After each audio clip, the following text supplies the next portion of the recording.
Yau assalamu alaikum maza da mata, ina muku fatan alkhairi. Jama'a ga cigiya nan na baku ga hoton matan nan dan Allah. Sunanta Aisha, ana kiranta da Zila.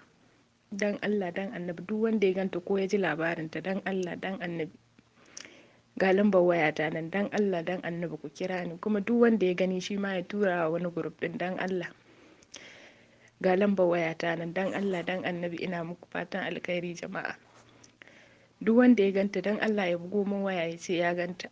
Duk wanda ya ji labarinta dan Allah ya taya ni da addu'a.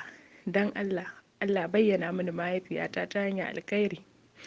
Ubangiji Allah ka raba mu da ka ba mu kyakkyawan makoma Allah. Ana kiranta da Aisha, sunanta Zila. Jama'a ku taya ni da addu'a. Jama'a Allah ya ba mu kaddara, ya jarabce mu da kaddara jama'a. Yau kwananta 28, jama'a ku taya ni da addu'a Allah bayyana min ita. An kai ta Mustashfa Zahir, amma an rasa inda take jama'a. Ku taimake ni yadda Allah ya taimake ku.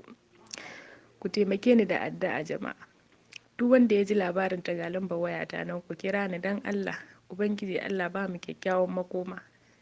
Allah ka bayyana min mahaifiyata ta hanyar alkhairi. Ubangiji Allah kai muke roƙo, ka bayyana mana mahaifiyar mu Allah.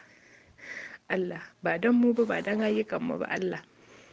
Ku taya ni da addu'a jama'a kun ji. Duk wanda ya kunna a wayan shi ya ji dan Allah shi ma ya tura min wani group din, ina bara hakan dan Allah.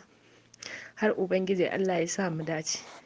Dan Allah dan annabi ku tura min group Allah ya bayyana min mahaifiyata dan Allah. Duk wanda ya ji labarin ta ya faɗa min dan Allah. Na gode sosai wallahi, na gode. Ubangiji Allah ya sa mu dace. Ubangiji Allah ya sa mu dace. Allah ba mu kyakkyawan makoma.